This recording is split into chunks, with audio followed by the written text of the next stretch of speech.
FTI Community, I am joined by someone who is truly a dream sensor in every sense of the word. She is a business student turned musician. She is a singer, a songwriter, a multi-instrumentalist. She has a super rich discography that travels from early 2000s rock to punk to pop. And most importantly, she's been a part of the FTI community for so long. We share so many mutual friends and creators. Where is Luna? Welcome to the In Your Studio podcast. How are you doing? Thank you so much for having me. I'm doing so well, thank you. How are you? I am so well. I get Sundays as like my Saturday off, so I try to accomplish like everything on my first day off. And then by the time like Monday comes around, which is my Sunday, I'm just like, oh, I need like an extra day to recover. And that was definitely like one of these days. What's really cool is that this is finally happening as well because we planned this in like November, December. I didn't know when I in your know. studio, I didn't know when it was going to come out. I didn't know when we were going to get started. But this is the best time because you've taken on 2025 to be just your year so far. Whether it's writing your own music, collaborating, or just finding opportunities. When we say you're a dream chaser, you find absolutely everything. And your early days as a musician is such a fascinating story because you really created a path for yourself where you made sure you were always at the right place in front of the right people, even if it needed, like, as you quote, and I quote, liquid courage and lady balls, which when I was researching for this, I thought that was absolutely incredible because you do not take no for an answer. If I have this right, you were studying business school in Guelph, but somewhere along the lines, you said, Yes. you know what? I don't want to do business. I want to pursue my music career, attending festivals, concerts, workshops. You endlessly searched to not only meet the right people, but also kind of found a group that was not only your closest supporters, but close friends as well. Almost 10 years later, a variety of song releases and a handful of live shows, you are living your dream. But to put a bow on this opening here, for the FTI community and for the listeners who don't know yet, who is Where is Luna? Oh boy. Where to begin? That quote was wild because I kind of forgot. I say the most out of pocket stuff sometimes, and I just forget that I've done that. And so, thank you for bringing that back up. That is really funny. Um, I still stand by that. The lady balls. But I guess Where's Luna first started, honestly, because I needed an escape. And I was always in music my whole life. Like I've been playing piano since I was 3.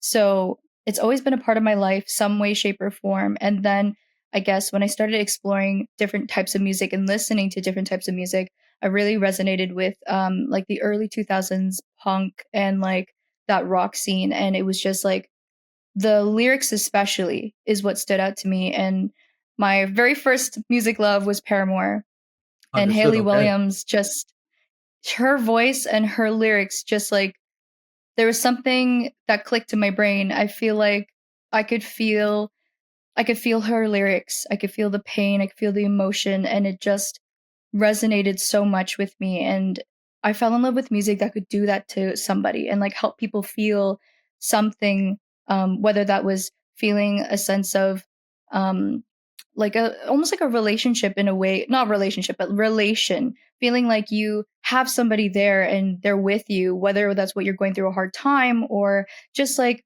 a good moment to be able to feel like you can share that. And that really stood out to me. So since then, honestly, I was like, it would be a dream to be able to do that as well one day and make that kind of difference, um small or big, hopefully big, but that was the seed of my dream, I guess.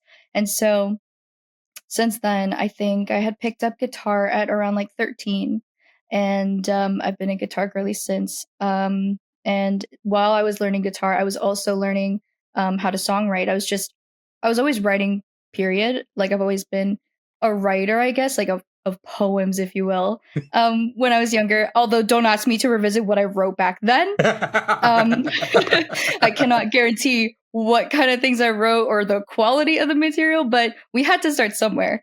Yes, Um, everybody does.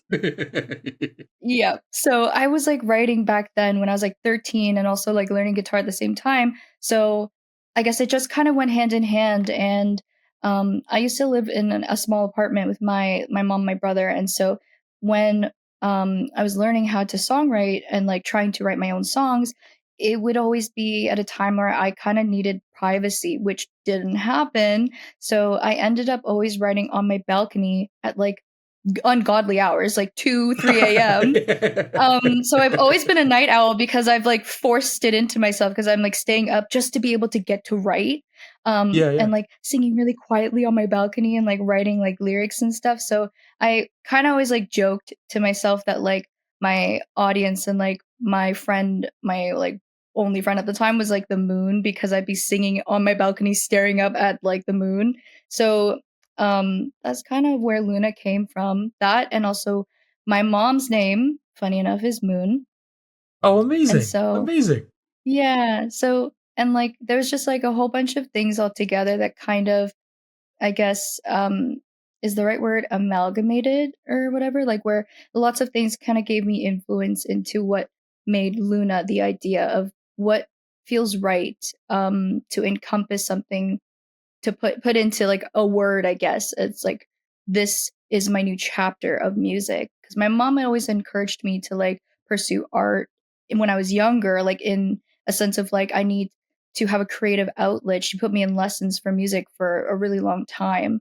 But she was a dancer, so she was into a different type of art. It's just sadly enough, I have two left feet. So um I, Understood.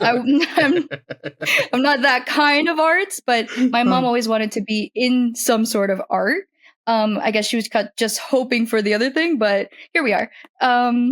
So anyways, long story short, I guess I felt like I had needed an artist name to differentiate myself because I thought my real name was too like commonplace. It just wouldn't stand out. And I had noticed I was like really, really into searching like what makes an artist and like things like Paramore. Like it was like really big at that time when I was like starting to love music that like it was a band name. It wasn't a person's Yes. name most of the time, other than like Avril Lavigne, you know?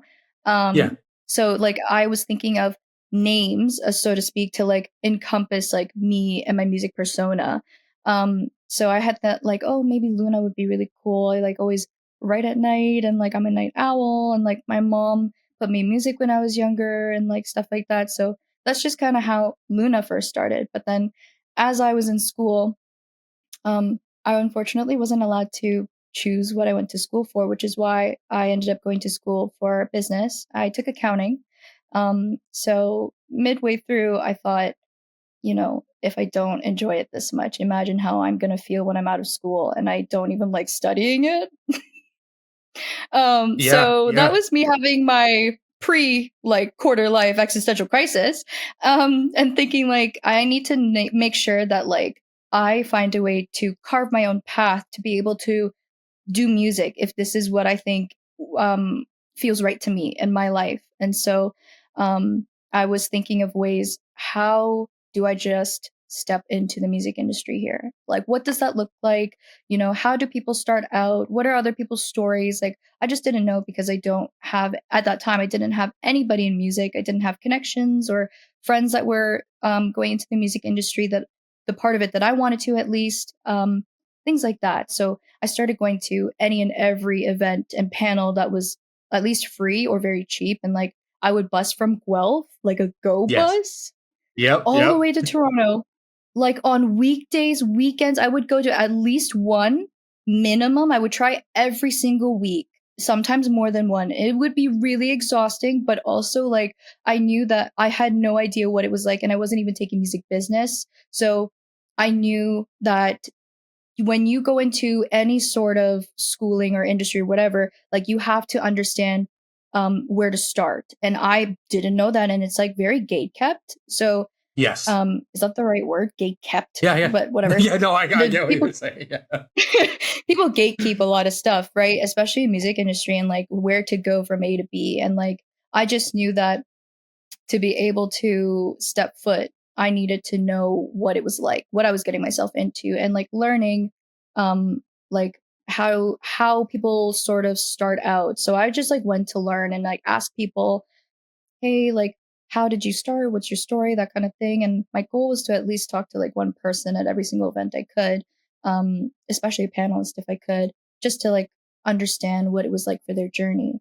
And so I had done that in school for a long time, like probably like a couple years at least. I just went to any and every event until I started hopefully making some connections here and there and figuring things out while also working on my songwriting because I wanted to eventually find a producer to be able to help me produce some of the songs I had amassed at that time. Um, I was only writing with my guitar, still do it a lot that way.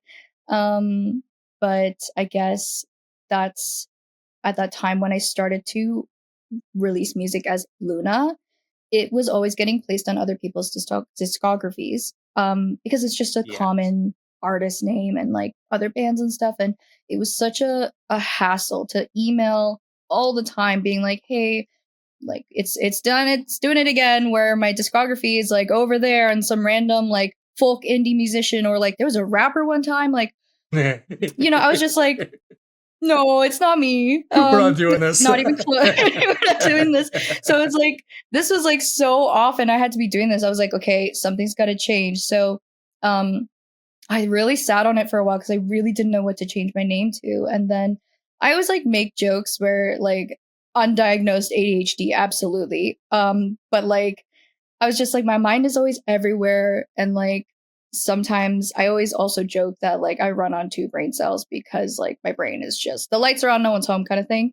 Um, Yes, me as well. but and like, it's just like funny jokes about like me being like, my brain is just everywhere. There's so much going on that I'm like, where's my mind? And then I was like, where is Luna?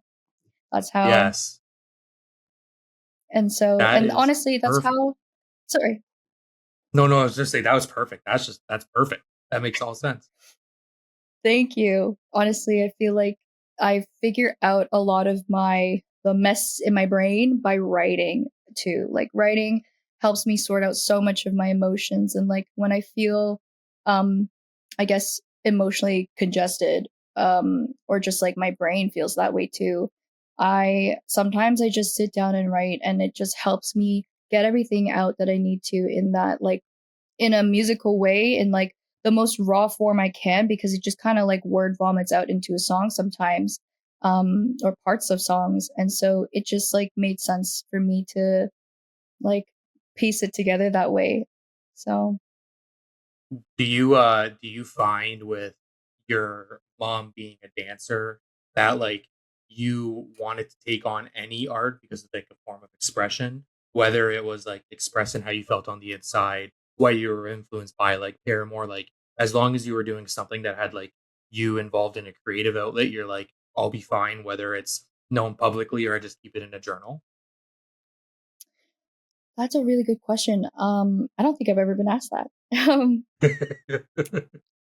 I think it's funny because when I was younger, when I was really, really young, my mom, she still did a couple of performances. So my mom is a traditional Korean modern dancer.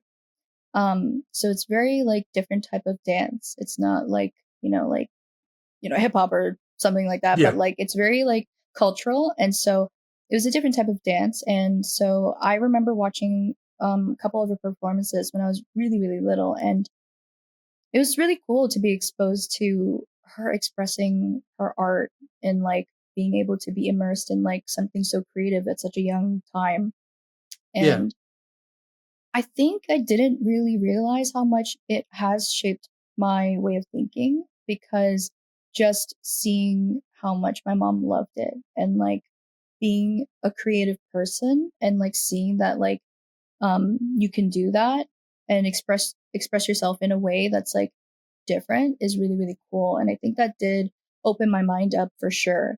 I think at the time of like songwriting, when things like really started to take a bigger shift for me, honestly, it was musical influences that really did it for me as well. Like Paramore, she was a really, really big one. And then like Avril Lavigne, like classic. Oh, I really loved Evanescence too. Like these artists like had such a way of um like piercing my soul in music, and just like their lyrics, it just like made me feel things that like I was not ready to feel. And um and just like it just changed my brain chemistry in the way that I was like, I didn't know music could do this, and like I want to do that for other Yes. people. So does that answer your question? I'm sorry, I completely That forgot. actually is perfect because that goes into what I really wanted to talk about with you specifically.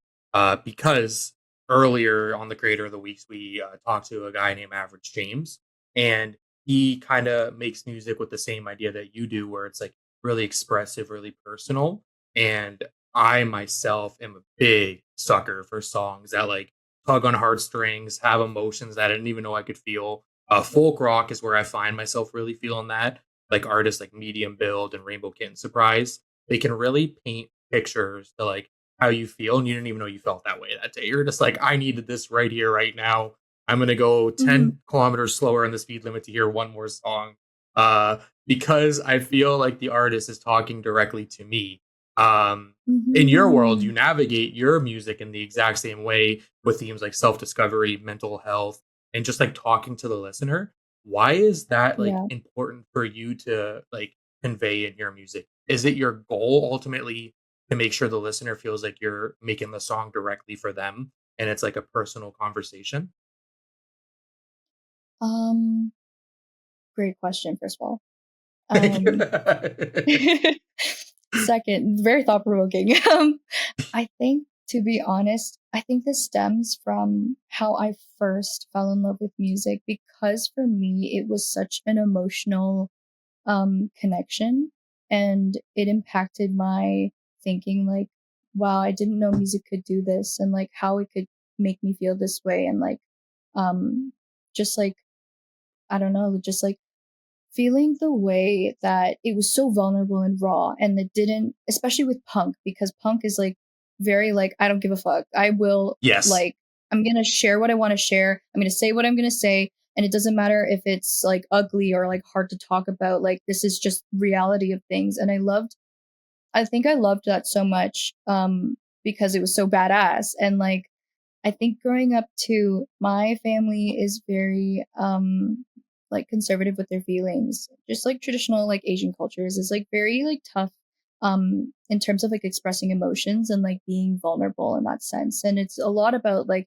saving face, which has never really resonated with me. And so it was really tough to kind of fit in with that sense. And, you know, the attitude there is very like demure and like very like closed off and shy and quiet, and I'm not that type of person.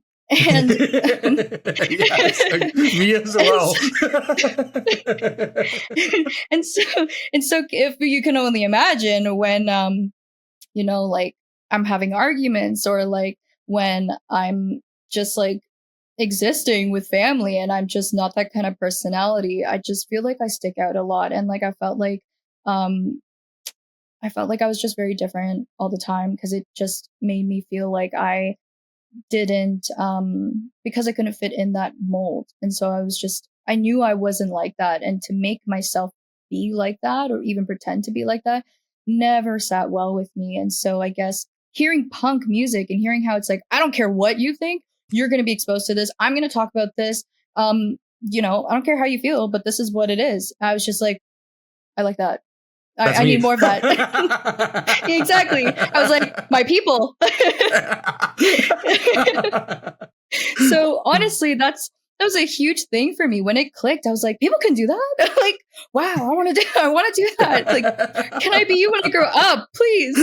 Yeah. So, so I was just like, it changed my world. Honestly, I was just like, wow, I didn't know like it could be like this. I mean, like, I I can only ever dream of like singing about mental health or breakups the way they do, or anything, like all of it. Like it just like it really, really shaped my way of thinking from that point on. And so because of that, it has been like, I guess, like my roots in terms of like how I view music in the first place for me, because that was my initial like connection. So it's only natural that like the way that I think of music for myself and writing is similar to like how I first fell in love with it, is just Yes. writing honestly and super vulnerable, raw, and just unapologetically whatever it is. And mental health is a really big part of me, like in my personal life,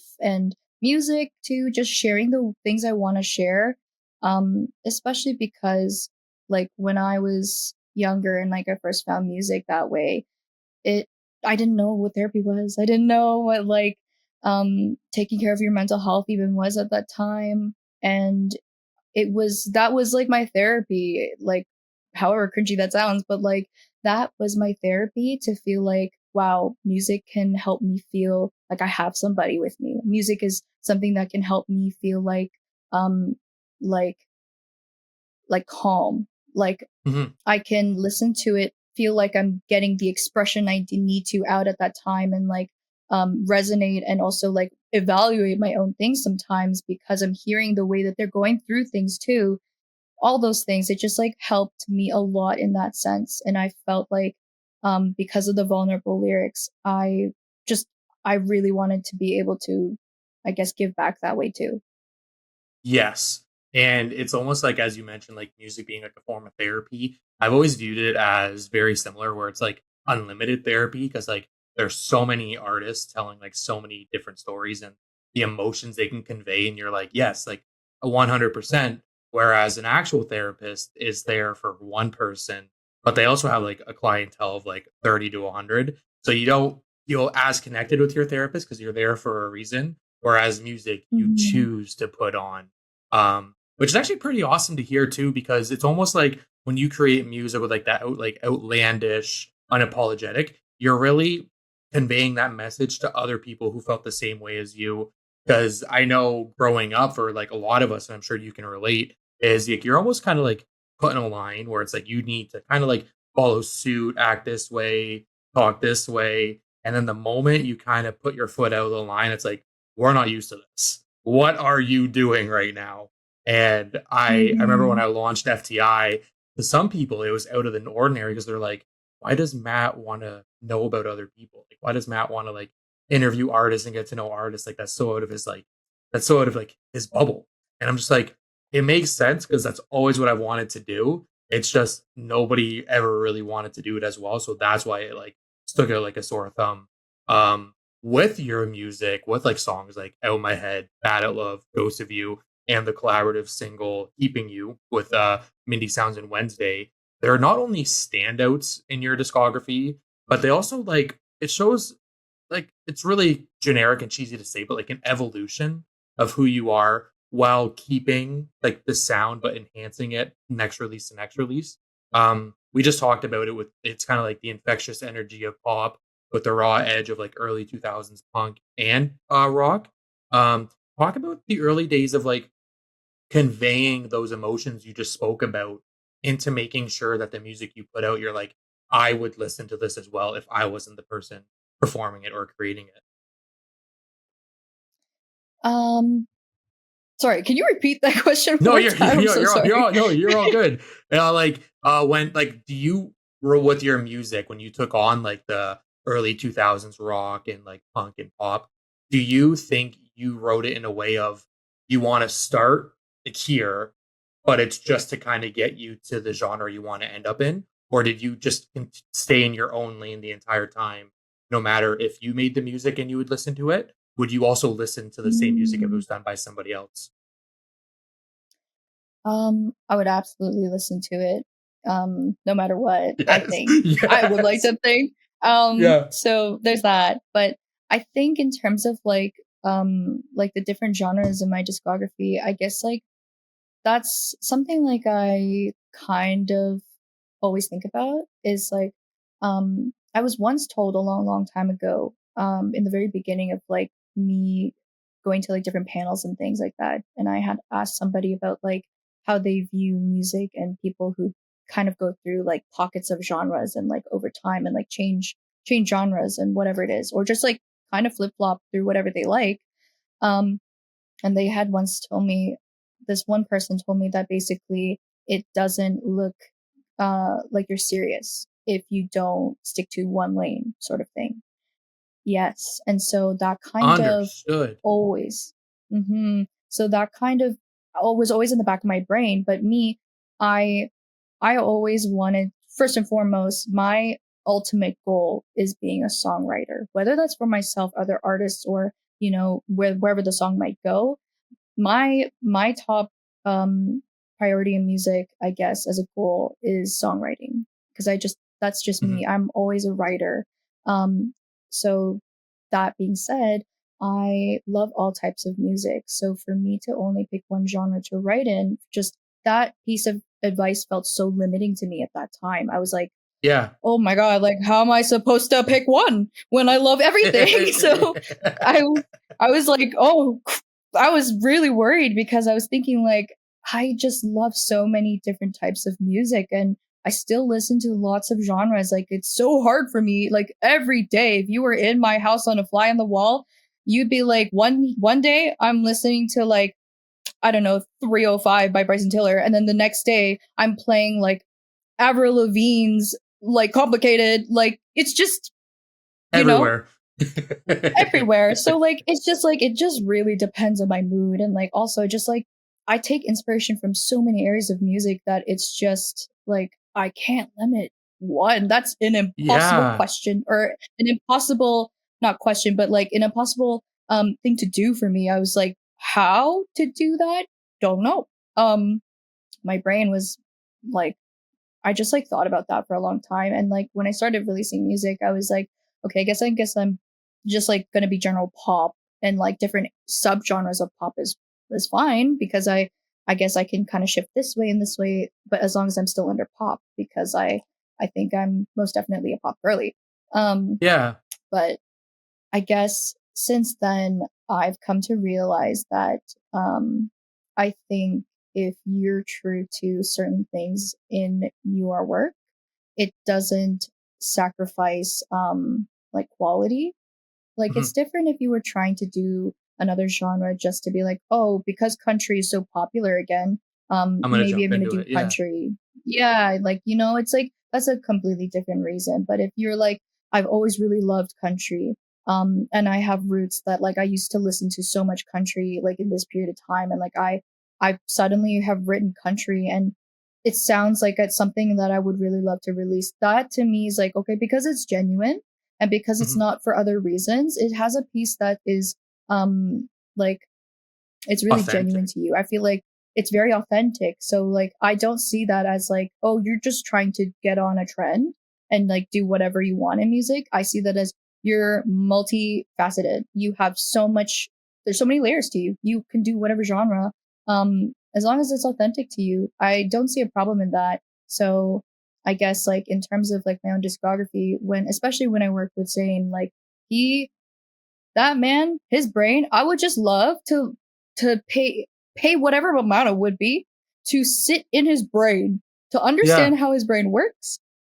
Yeah. I've worked with him in person in sessions many times, and I cannot even tell you the way his brain works is amazing. And I still am just dumbfounded every time I sit in a room with him. His brain works on light speed, and his the way he picks music, just sounds and everything is just insane to me. But lots to learn from him, and I have learned from him. But I guess, especially when working with him, because he goes through different projects, like have different sounds, um, I guess in that sense too, that helped me get rid of that notion of thinking of you can only pick one genre. And it's always so authentic with him. He puts so much, like every project is different, but also Mhm. it's so him. What's up, FTI Community? This is Mindy Sounds. I just wanted to hop on here quick and let you know that I've got a new song dropping on June 20th. It's a fun little pop song that I made over the course of the last 6 months. Kind of a bit of a throwback song for me to similar music that I used to make years ago. But I think it's dope, and I'd really appreciate it if you went and checked it out. Thank you for listening if you do, and have a good day. I pray you feel the same. Tell me. Because like Zayn is like he's a mastermind because you said it perfectly. Like it's all so different, everything's so unique, but you can tell it's released under Mindy Sounds, which is it makes sense. Mm-hmm. there's like that just like signature MIDI sounds quality to it. Can't even say what exactly it is, but like he just has an authentic piece that doesn't matter what genre he's in. You can tell it's like a stamp that MIDI Sounds was on this. Um, Yes. but because of that too, when like he'll ask me to work on projects and like it'll be like Keeping You was just a random thing where we were like, let's make a fun like summer song. Like disco pop. Okay. All right. Like super fun, super different. Loved it. That was one of the most fun songs I got to work on because it's immediately I think we had started out doing something completely different. And then he was like, you know what, I don't really like it anymore. Let me just sit with it. Like a couple weeks later, he sends me like revisions and like other stuff. And he's like, you know what, not quite it yet. Not quite it. Give me another week.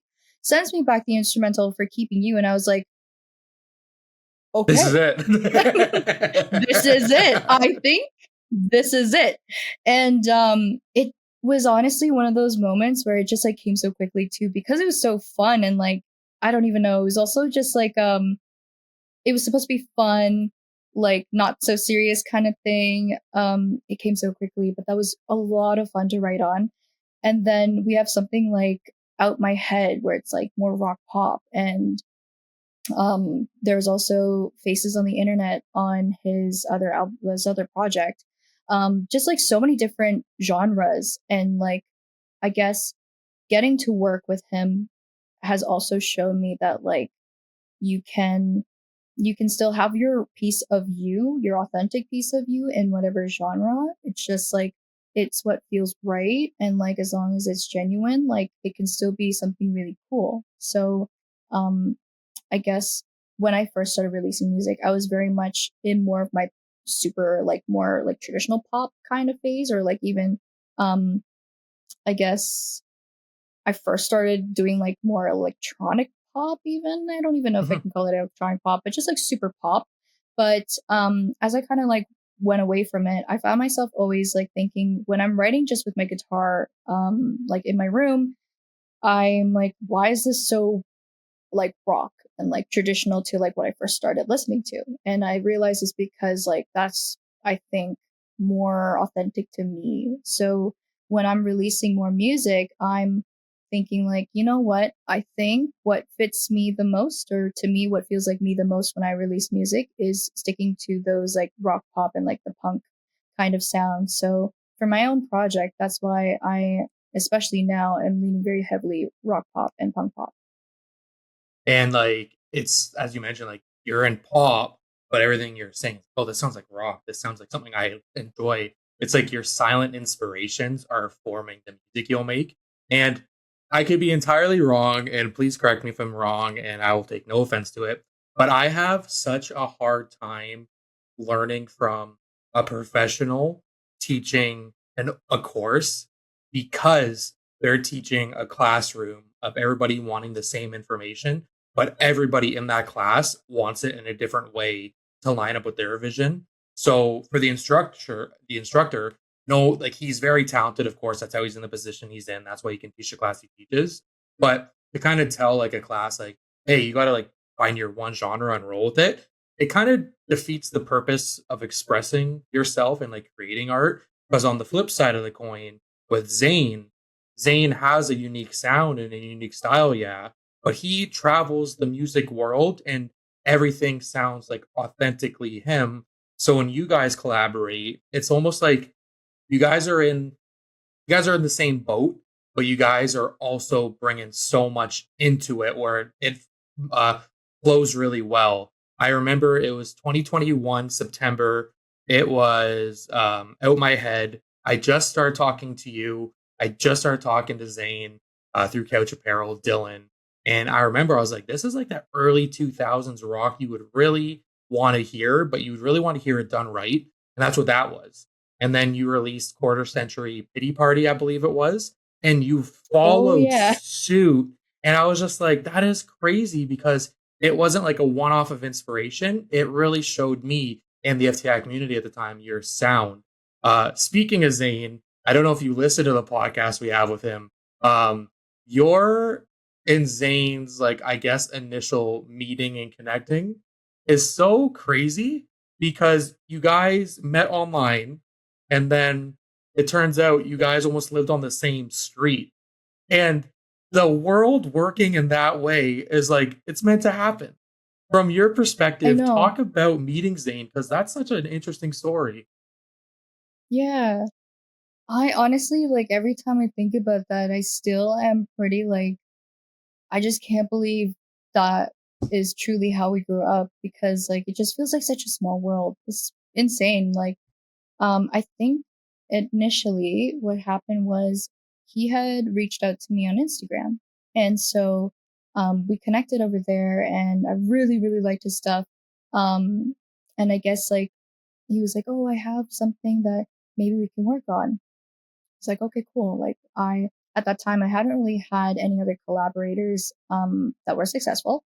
Um and so I guess like I was really, really open to like just starting working with new people, went over there. Zane himself was really shy. And I think I at that time was a way more shy. I like to think I've grown out of that now, hopefully. At least a little bit. But like I felt like because we were both so shy, it was just like so awkward at first. And like it was Mhm. like, oh, like I guess like we can work together on this and like try our best and like we're not really like talking about other things. And I was just like, I don't know if this is gonna go well, but like I just really want to work with him because his music was so cool. So I was like, I gotta try to like get on his good side and like Break that like make wall. this really, really break that wall. I was like, man, I gotta do everything I can. So I just remember feeling like, oh man, I wish I wasn't as awkward because like I would really like to befriend him and like just like learn from him because his music already was just like something I was like really blown away from.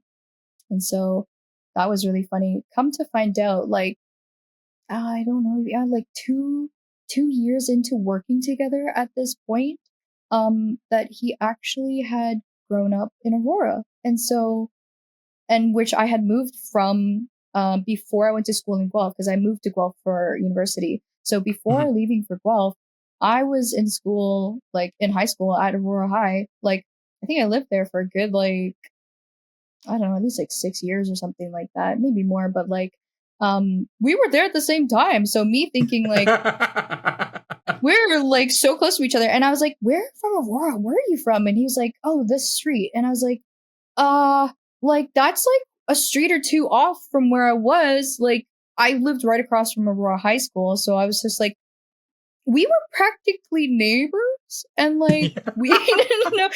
And then to find out, Zane moved from when we first started working. Our very first collab was Normal, like way back, like Yes. I think it was like I don't even know, 20 was this like 2020 or something like that? I don't even know. It was so long ago. But anyways, like at that time he had lived somewhere else in Toronto.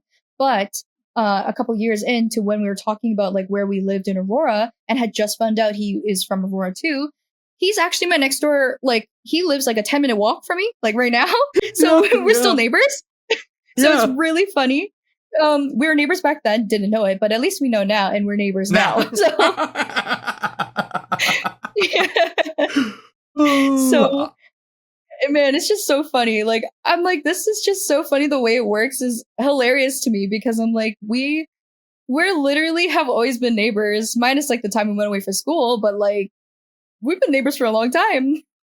and it's like keeping that connection, like that unknown connection between two people that don't know they're like following each other in a way. And it's just like one day we're going to work together and this is going to be like the craziest origin story ever. And it really goes into like the stories I'm sure you have with other friends as well. Because I know here in Guelph, it's really important to finding like your circle of creators, not only to boost your creative drive, but to also push you to heights as a person that you didn't even think were possible. And you kind of just said, I could be that person, but I'm not going to be. Whether it's talented musicians, visual artists, fashion designers, content creators, and every form of creation. I didn't mention, I believe as an artist, longevity is the most important when you're surrounding yourself with inspiring and uplifting people. Other than Zane, who has been a part of your journey so far that's been really crucial to your career? Is there anyone specifically where you would like put them right at the top or like the top three where you're like, I am so glad I met you? Hmm. I'd have to say my other producer right now, her name is Anastasia. Her producer tag is Oceanside Club. Yes. Yes. And so her and Zane produced my last project. And so it was just the two of them. And honestly, since meeting Anna as well, I've learned so much from her. And she's also a songwriter. So I've written, actually, especially in the last year, like almost every week, we've written songs together. And it's been Damn. very, very grueling, but like also in the best way possible because you're doing so much more writing like so frequently. I used to think that my own process was like I guess like I had come such a long way from when I first started. And like the people I had worked with so far, I felt like I not that I was like super far along, but I felt like my process was like, okay, we're getting there. We have things down pat, we have a system. Since working with Anna, I had to throw that system out the window. And and I guess I was just like thrown into a new world of songwriting where I had learned so much. And like, especially for someone who identifies mostly as like a songwriter in the music industry, I was like blown away because I was like, okay, well, I mean, I guess I'll shut up, you know? I'm gone. Yeah. And so I was like, oh, okay, like I did not know this is how we do things. I guess like Anna has had more experience like working with like signed record label artists as well. And so like professionally speaking in a bigger room, she's understood more of the processes and what happens there. And so I have only ever worked with like other artists in a similar sense to myself and where I am. And so me being like very independent and working with other artists who are also independent most of the time, I did not know like a formal process in bigger writing rooms before. And so when I started working with Anna, um, I was like, oh yeah, like we can hash out this later, or you know, we can like come back to this song maybe like another day. She's like, no, babe, we do this in 3 to 4 hours, and I'm like, Understood. All right. Yeah. understood. Yeah, exactly. I was like, I will shut the fuck up and I will learn. So, you know, like it's just like things like that were such a shock to me where I'm like, okay, so I have to get more efficient in certain things. In certain areas we can't there's just like room for improvement, very much so. I knew there's always room for improvement, don't get me wrong, but I was like, wow, this is very different. And like my way of thinking wasn't what I had thought it should be all along, I guess. And obviously, don't get me wrong, I still bring lots of the ways that I write on my own, the way I've learned myself into writing rooms still. But I guess I've learned so much about how to kind of pick up the pace and also like pick more efficient things just to be able to work quicker as well and like for different deadlines, because especially now where I've had the opportunity to work with other artists um in different types of writing rooms, there are different goals and some of them do have tighter deadlines. So with that being said, this has helped me so much because it's helped me get my writing process kind of down pat, at least so far.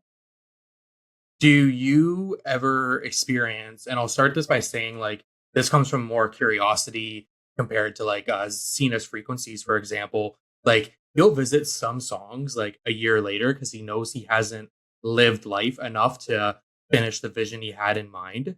Do you ever do something or like working with like Anastasia? It's kind of like if we don't have it in 3 to 4 hours, it might have had potential, but it's just like in the unknown, in the abyss. That's a good question. I feel like there are definitely times where we've written stuff where it's like, okay, this might not be the strongest one. Um, and like that will just kind of, at least we have it. And Mhm. not to say it's not a good idea, I guess. There's just you can't always have consistent hits. Like that's Yes. like I mean, not unless you're like Benny Blanco or Ryan Tedder. But But like, we're not there yet. So, yeah, keyword. it's keyword yet. We're working towards goals. But, like, you just can't expect perfection every single time. And like, that's not realistic right now. And so that kind of is a pressure thing and a perfectionist thing where we have to let go of, especially myself. I know I'm very hard on myself on that kind of thing too, where I'm like, if I'm writing something and the end of it, I'm like, that wasn't even that strong. um I can't win them all. Like, Mhm. you learn from everything first of all, and you're creating something so special. There's always things to take away from it. But I guess as far as like if it's just not strong enough to go towards like a song placement, wherever that may be, or with another artist, maybe I will revisit it. I have had songs where I'll let them sit for a bit because there's something about it that maybe I'm not fully satisfied with, or I just feel Yes. like now's not really the right time. But it'll have its moment maybe later. I'll revisit it and maybe rework it, and like I'll just know that it's there. And so I think it's just like, I don't know if this makes sense, but I guess there's a feeling you have. Um, I guess I know when a song is really strong. And then when it's like maybe not its time or it needs to kind of be revisited, I know when to shelf it. Mhm. Yeah. With songs like that you like know to shelf, and then like kind of songs you're like, we have something going on really good right now. I don't think being a perfectionist is ever a bad thing, but I also really believe in like you're always going to be your own artist and worst critic because you expect like 110% results out of yourself every day, but there's so many like outside factors playing in other than being an artist, like life, rent, bills, yada yada yada, unforeseen circumstances. So like it's almost like you have something good on your hands, but you can't see it that way because you're having other things in your life contribute to like the mental fog. Um, 2018 or 2018, there's a professional wrestler named Daniel Bryan. He came back from a broken neck, and he said what got him through it was saying, if you fight for your dreams will fight for you. And when I'm like at my like lowest, I'm just like, all right, saying that quote, getting in my computer chair, and we're running off. Before we started recording today, at the time of recording, I'm editing Johan's Creator of the Week, which is like the week of May 19th to the 24th question mark. Uh, and I'm sitting here and I'm not enjoying anything I'm editing about it, but I know that it will be fine. It will be good. It will resonate with the community. So relating that to you, it's almost like you're so hard on yourself, but not for bad reasons. You're just really focused on making sure everything you put out is authentically you. And that gets like right Yes. into the next thing. And it's my favorite question I ask everybody. This whole conversation has pretty much talked about it, but it's the theme of vulnerability. It's no secret that a lot of the creators of the week have all been musicians for the most part. But what I find fascinating from your perspective is how the persona of Where is Luna and your real name or like who you are behind the persona is really, really, really connected. Would you say that's a fair statement with vulnerability? Or would you say that they're like two entirely separate people, like approaching vulnerability differently, if that makes sense? Um, that is a really great question. I think it's funny because I think about this a lot as well in my own self when I reflect. Um, just in general, reflecting on myself and my journey and like how far I've come. I I started Luna and Where is Luna as like a way to differentiate myself in the music industry, and help myself stand out a little bit more. But also another reason why I wanted to have a stage name is because I felt like I needed to have an alter ego because I didn't feel like me, just myself as Amy, was a confident enough person. And she's not ready yet to have the conversation of mental health and other scary things and just being super vulnerable and raw in the way that I wanted to, at least. And I felt like it was easier for me to have a stage name and an alter ego who was this badass who could sing whatever she wanted and like do the thing where she was like, I'm going to sing about mental health and you're going to listen to it whether you like it or not. You can leave the room, but like, this is what we're doing. It's still playing. And it's still playing. And I just like, I felt like I needed that persona, the alter ego to kind of like, I guess, compartmentalize my brain into being like, I still have this part of me because I so badly want to be her. And I can visualize her in my head, what she looks like, what she speaks about, what she writes about, who she is, and like the way she carries herself. I had this version of me that I wasn't there yet. And so that was why I felt like having a separate alter ego as Luna or Where's Luna would help me to work my way towards her. And so my goal for every single year, for the longest time since I started music, I make a vision board every year. And on that vision board, so many parts of it are, I think of when I create it is, what is she doing? What is she accomplishing? What are her goals? But I'm thinking of it as like, I'm thinking it's for Where's Luna? What is she doing?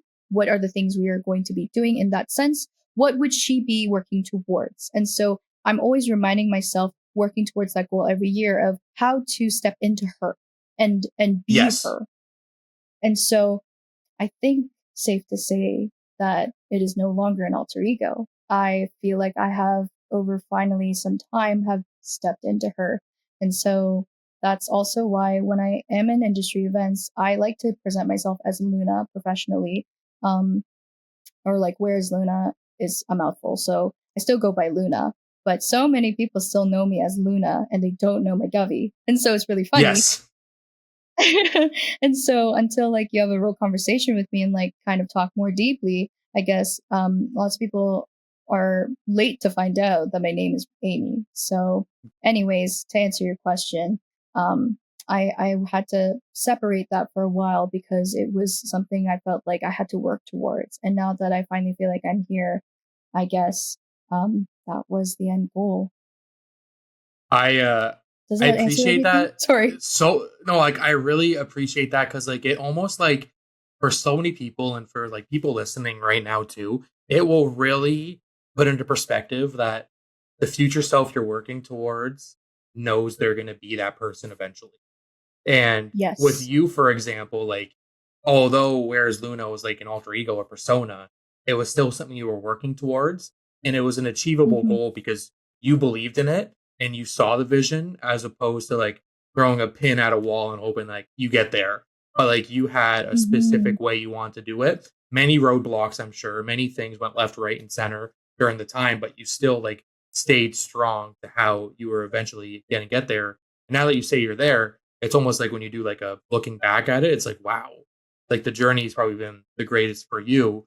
And it's almost, and I wanted to talk about this earlier, and I'm going to squeeze it in now.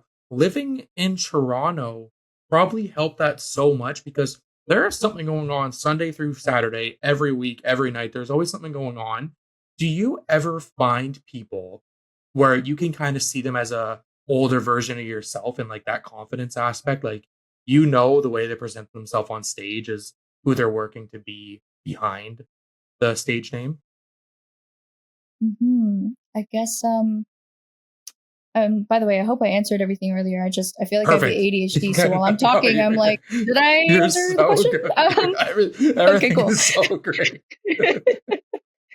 Okay, amazing. I just had to make sure. But I guess I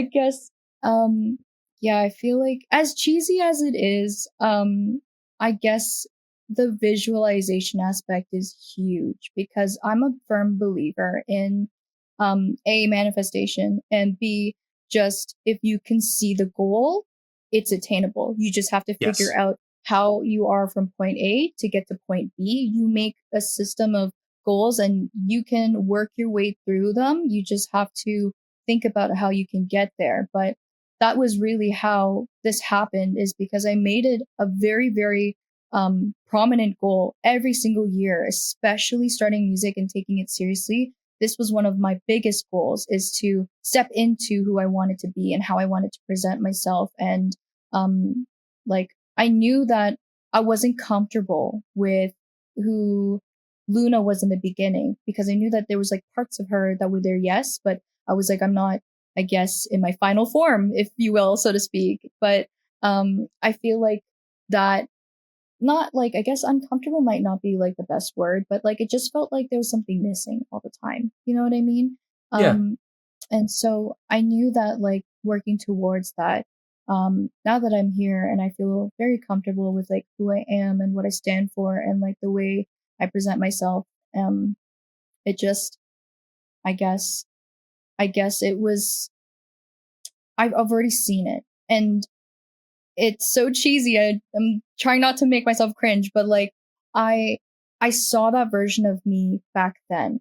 I knew I could become her and like step into her because I saw it. I saw the vision, Yes. and like Yes. um she was just waiting for me to get here. So, but yeah, I guess like along the way, I guess in terms of other people that have helped me feel like um take inspiration from the way that they present themselves and like who they are on stage, or like as a stage persona, so to speak, or music persona. I've taken a lot of great influence from, especially like Halsey, Julian Michaels. Like they're very unapologetic as songwriters. They're so raw and vulnerable, and that's something I admire so much. And I creep in the way that I stalk their YouTube interviews and anything I can find, and like just absorb whatever I can. But like the way that they talk about songwriting, the way that they write is so unique to me, because it's conversational, especially with Julia Michaels. It's a very conversational way that she writes, and it just really feels like, oh, we're talking. It's just us two. And you're sharing something really deep with me. And I feel like I'm here in the room with you, kind of thing. And it takes you on like a 3-minute song journey of like this story that she's sharing with just me.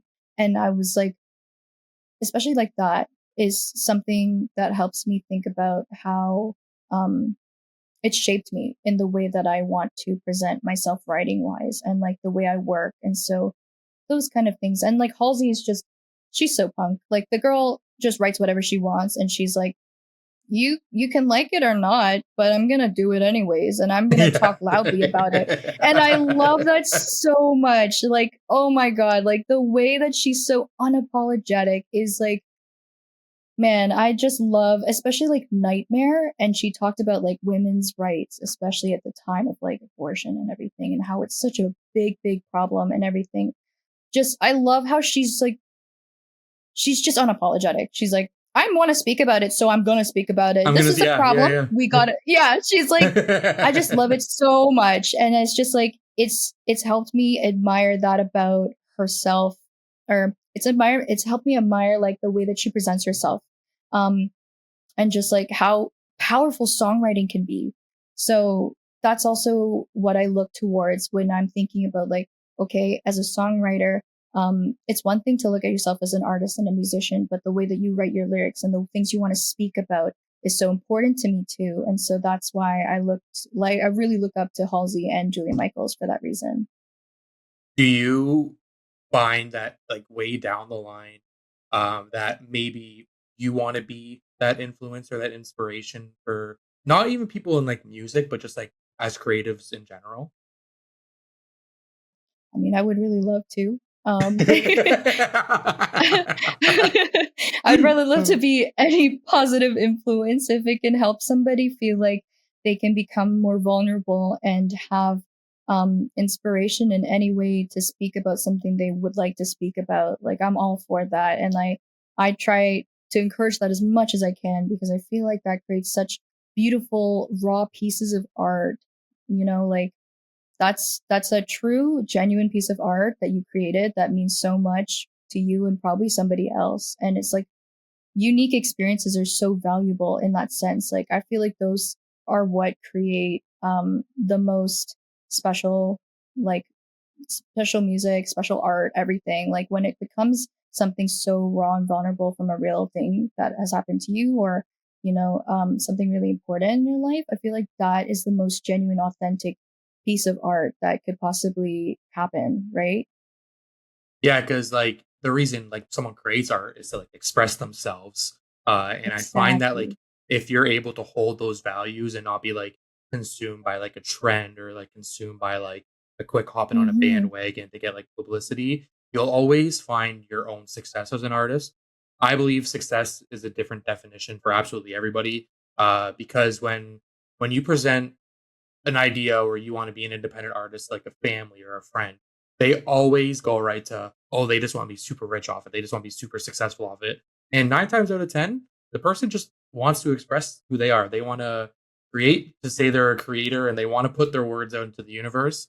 And when you win over the family members and the friends going like, we're sorry, like we didn't know like that's what you wanted. We thought you just wanted to like be a celebrity. It's like that story times a million really emphasizes how important just being an independent artist is, because without that want to express yourself, it's almost like you may have stayed in business school and you may have just done the accounting thing and always had the what if, but you really took it and ran to be a dream chaser. um these last three questions are the absolute hardest questions of the whole podcast, and I apologize. Okay. Number three is the absolute Okay. hardest. I hope you can see the sarcasm. Not limited to one like specific genre or medium of art. Choose as many as you like.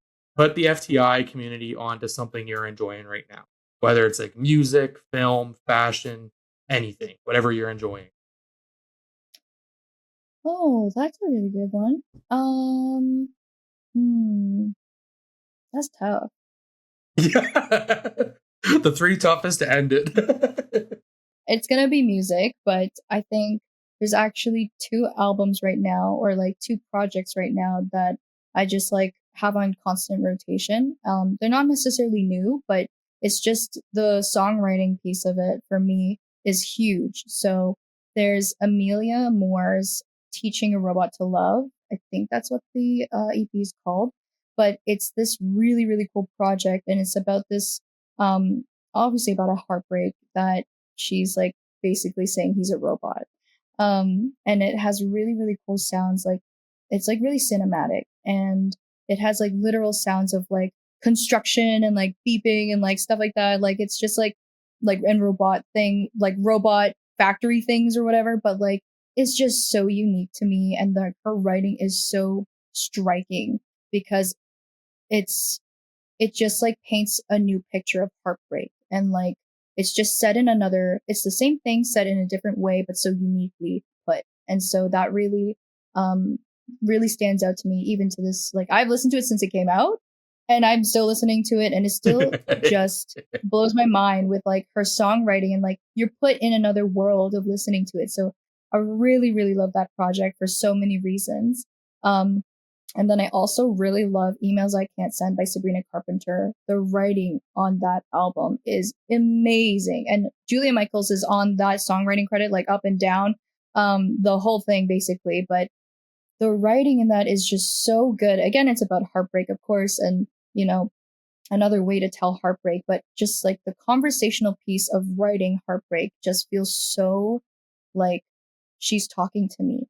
And like, Yes. I get you, girl. We understand heartbreak. We've all been through some heartbreak, shape, or form. But the way that it's written to me is just like, it feels like stab me in the heart and twist the knife. And it's just like, it makes me feel so many things. And I'm like, sometimes it just like, I feel like I listened back to some things, and even though I've listened to it 1,000,001 times, you pick out a little new piece of like a little piece of like the lyric fits here, and then you just realize, oh my god, like the way that the line is put is just so smart.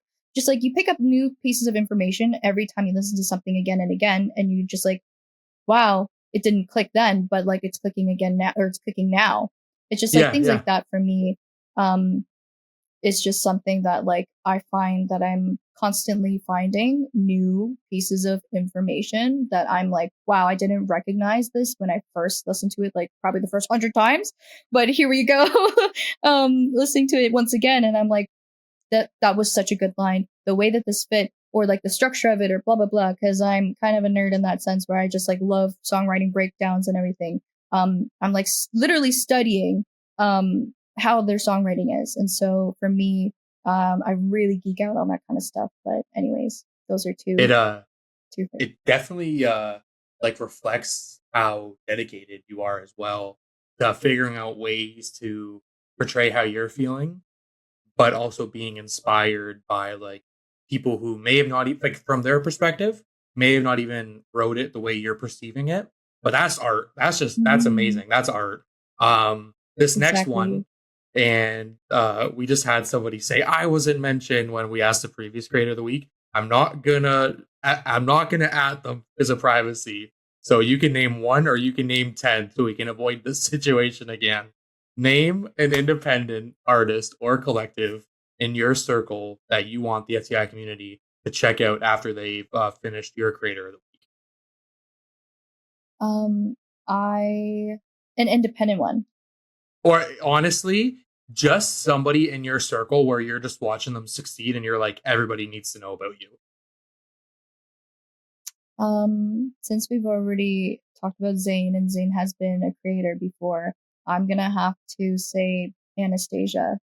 She's been a really, really big influence for me too, and like person that I work with that she deserves her flowers and she works extremely hard and just I've learned so much from her in my own songwriting processes, and I really think that picking her brain would be really interesting for you guys, and like people listening to the way her own brain works too is also very different from Zayn. I will say that because they're my two main producers and most frequent collaborators. So funny enough, I wouldn't say they're polar opposites by any means, but like the way that Zayn works is so like out the box, like Yeah. completely definition out of the box. But then Anna is very structured, but in a unique sense still, but she's very structured. But she has such an interesting way of working that I feel like would be really valuable for other people to hear too. And it's so awesome that you have both of those because a lot of the times an artist may only get like the experimental out of the box way and always wonder what the Mhm. structured way looks like. So do you be like Yes. right in the middle, having both as not even like artists to work with, but like as best friends as well? That I'm sure is like for one Mhm. of the highlights of your career or as you so Absolutely. far. This third one, the absolute hardest question, no sarcasm, probably sarcasm. Plug yourself whatever's going on in your world, where people can find you, absolutely anything and everything. The floor is yours. Okay. Um, I am working on lots of new music.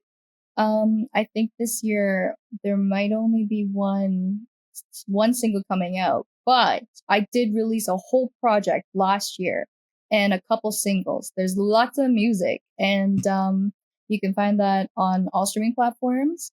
The project is called Emotional Damage. hmm Um, because I was going through it. It's based on real experiences, and so I don't know if I'm selling myself right now. You're all good. You're fantastic. This is perfect. But if you want a project where you could cry to it and rage to, I would recommend Emotional Damage. There's also Ghost of You, which was I think you know what that was out this year. I lied. I had a single out this year already. Ghost of You. See, the brain cells We're winning. functioning on mode right. They truly left the building. So, anyways, I had a single called Ghost of You come out on Valentine's Day this year, and it was with a good friend of mine. She's also an independent artist. She's a punk artist. She's super, super cool. We wrote Ghost of You. Sick song, just gotta say. That's worth checking out. And then, the rest of the discog is also up on all streaming platforms. It's at wherever Where Is Luna is streaming is where you'll find her. This conversation was such a long time coming, and it's so crazy just how fast the conversation goes when it's happening, when it's here. I've told everybody so far that we got to revisit these a year from now, 2 years from now, to reflect. Um, Absolutely. th- Thank you so much for absolutely everything. This was so awesome. FTI community, you can check out Where's Luna on absolutely everything. I think your Instagram handle is escaping my head, but I know it's a play on Where is Luna. Where the F is Luna is the Yes. Instagram handle.